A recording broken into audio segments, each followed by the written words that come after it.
আসসালামু আলাইকুম। এখন আমি রান্না করব মুরগির মাংস দিয়ে, দেশি মুরগি দিয়ে আলুর ঝোল। প্রথমে আমি পরিমাণ মতো তেল দিয়ে দেবো তেজপাতা, রসুন কুচি,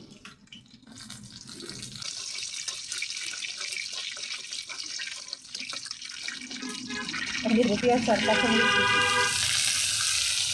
স্বাদ মতো লবণ। পেঁয়াজ ভাজা হয়ে গেছে, এখন আমি দিয়ে দেব আদা রসুন বাটা,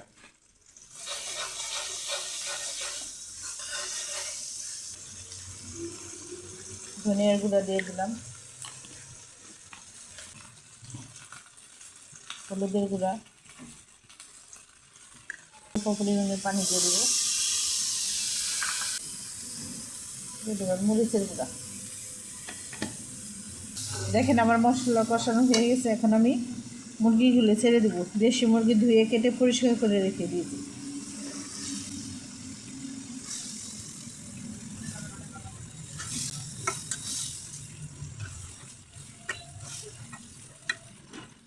আমি ঢেকে রাখবো সিদ্ধ হওয়ার জন্য। এখন আমি আলুগুলো দিয়ে দিব।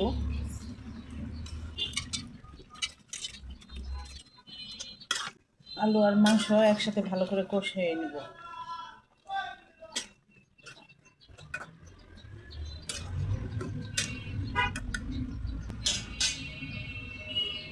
ঢেকে রাখবো কিছুক্ষণের জন্য। আমার মুরগি কষানো হয়ে গেছে, এখন আমি পরিমাণ মতো ঝোল দিয়ে দিব। আমি এখন ঝোল দিয়ে দিব পরিমাণ মতো। দিয়ে দিব গরম মশলা গুঁড়া,